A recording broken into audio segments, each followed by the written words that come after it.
Es importante saber que en este espacio analizamos ciertas notas que van generando demasiado interés público en nuestro diario vivir. Una de ellas es lo ocurrido esta mañana aquí en Baja California, particularmente en Tecate, en donde se le retiran las armas a la policía municipal de este municipio. Tecate, el pueblo mágico. Ya lo habíamos visto este tipo de operativo recientemente en Rosarito y ahora le toca a esta localidad en la que ciertamente tenemos que reconocer que tenemos un problema serio a nivel nacional y se maneja desde los sexenios de Calderón con la situación de las policías municipales y una fracción de estas que está bajo las órdenes y el mando del crimen organizado en todo el país. No es particular de Baja California ni de ningún estado. Claro, cada municipio de los 2000, más de 2.500 que hay en el país, pues tiene diferente número de agentes. Habrá municipios que tienen 4 o 5 o 10 elementos y habrá quienes tienen por cientos, como lo es San Pedro Garza García o el mismo Tijuana, Baja California, que tienen una cantidad impresionante de agentes municipales. ¿Qué porcentaje está bajo el mando y las órdenes del crimen organizado? Eso es drásticamente difícil, así imposible de conocerlo. ¿Por qué? Porque habría que probarles a todos y cada uno de ellos esa situación de complicidad y es muy difícil.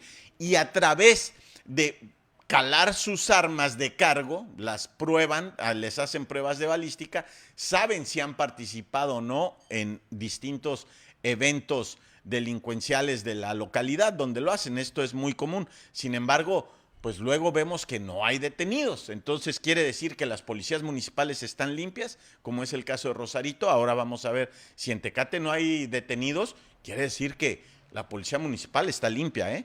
Pero bueno, ese es otro tema que analizaremos más adelante. Otra nota, esta es pues a nivel nacional e internacional y nos interesa y nos compete a todos, es la Suprema Corte de la Nación, Suprema Corte de Justicia de la Nación, que ha provocado un choque impresionante ideológico en las redes sociales luego del pronunciamiento en contra de la criminalización del aborto. Es que aquí los términos son muy importantes porque la Suprema Corte lo que hace es prácticamente declarar una inconstitucionalidad sobre la criminalización del aborto, que a ti mujer te metan a la cárcel y te cobren multas por abortar. Esa es la parte que la Suprema Corte de Justicia está pues prácticamente retirando de los códigos penales, empezando por el 194 de Coahuila, 196 del Código Penal de Coahuila, en donde se establecían las penas, las condenas para las mujeres que abortaran y tenían que cumplirlas, más de 3 años de cárcel. De hecho, hoy día fueron excarceladas las mujeres que estaban purgando condenas por este delito, que ahora deja de serlo, de abortar.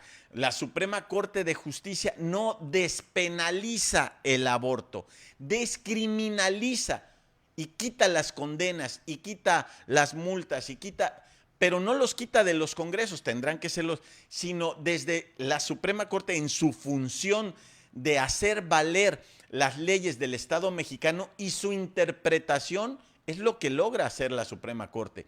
Hay que quedar muy claros en estos términos. No es la total despenalización. De hecho, ahorita se puede hacer una pregunta para entender mejor este tema. Es, si yo voy, mujer, por supuesto, en busca de un aborto, ¿hay una clínica donde me lo puedan practicar legalmente? No.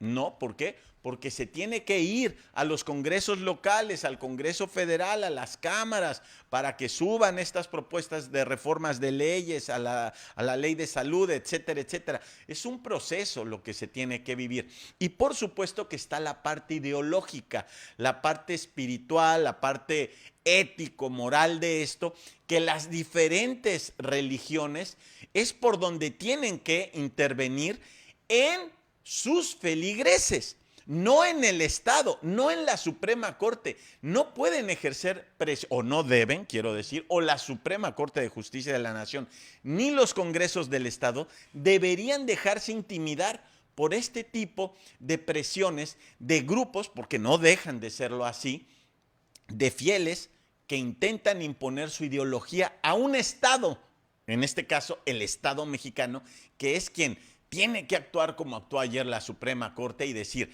esta es la ley y esta es nuestra interpretación, porque votaron al unísono. Todos los magistrados, fue unánime la votación a favor de la más bien, de declarar inconstitucional la criminalización del aborto. Es que hay que cuidar esta parte de los términos porque sí, definitivamente es lo que influye.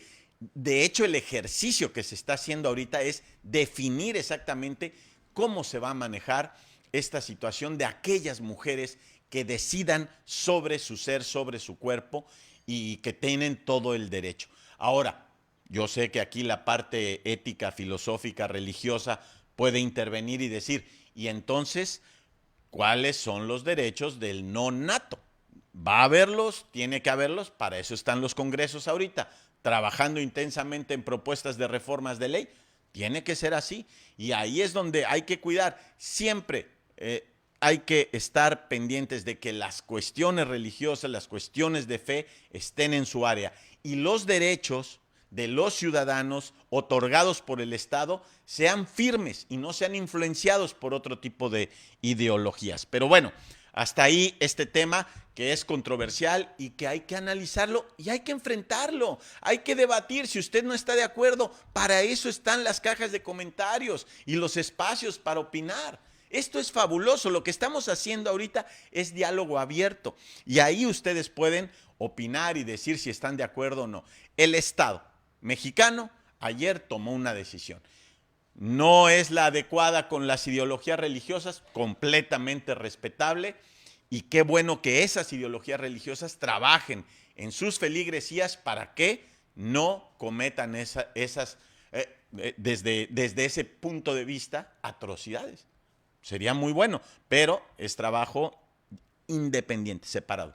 Bueno, como les quería comentar, también esta nota que sale hoy, el presidente López Obrador insiste en una visita a Baja California. ¿Por qué insiste el presidente López Obrador en una visita a Baja California? Bueno, rápidamente los analistas y los politólogos lo que dicen es que viene a ejercer presión para estas bifurcaciones y separaciones y grietas que se están generando en el movimiento de regeneración nacional. A eso viene el presidente López Obrador, a decir, aquí las cosas son como los estatutos de Morena indican y hay que comportarnos de estas maneras, ya lo sabe, sin robar, sin mentir, etcétera, etcétera. Y también, por supuesto, viene a darle un espaldarazo al gobernador Jaime Bonilla. Eso es indiscutible y se ve a leguas. ¿Por qué? Porque muchos dicen que se lo quiere llevar a ser parte del gabinete por la fuerza que Bonilla ha logrado tener dentro del movimiento de regeneración. Muy interesante. A todos aquellos que les gusta la política, revisen esta próxima visita. En los primer fin de semana de octubre, López Obrador, el presidente López Obrador, regresa a Baja California y vendrá a mecer al gobernador Jaime Bonilla, a llevárselo a donde cree el presidente que debe estar a un gobernador, viene a ponerle orden a los movimientos que está viendo, a las fracciones de Marina del Pilar, actual gobernadora electa, la separación que hay de la gente de Bonilla. Está muy interesante políticamente esto. Y bueno, antes de irnos, claro que la nota del día ha sido la sentencia, aunque ustedes no lo crean, la sentencia en contra de este youtuber Rix, ¿verdad? Lalo me comenta, sí, es Rix, es este youtuber quien abusó sexualmente de Nat Campos, una también influencer, quien se encontraba en estado de ebriedad y él le proponen caminarla hasta su casa, posteriormente hasta su habitación y ahí terminaba el favor, pero no una vez que ella se dispuso para dormir, él ingresó a la cama, se metió en la cama de la chica, de esta youtuber Nat Campos, y abusó sexualmente de ella.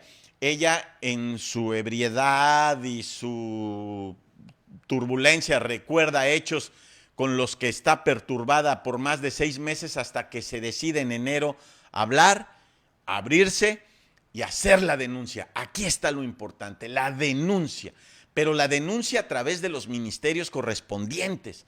Ahí es donde viene el golpe fuerte, porque si hacemos la denuncia en redes sociales, pues sí, viene la plaza pública, el linchamiento, a decirle insultos al individuo y a salirse del canal y él pierde recursos, pero el castigo no llega hasta que no se hace formalmente la denuncia y comienza un proceso en el que terminan aplicándole 3 años, 2 meses a este individuo que podría haberse quedado 7, pero él asume su responsabilidad a cambio de que otro tipo de señalamientos pues le perjudiquen y lo condenen pues a 7 años. Él acepta y dice, quítenme las agravantes, y como es abuso de confianza y muchas otras agravantes que traía por ahí que lo iban a sentenciar a 7 años, logras reducir casi a la mitad la sentencia y aparte el buen comportamiento, etcétera, etcétera. Pero ahí está el castigo.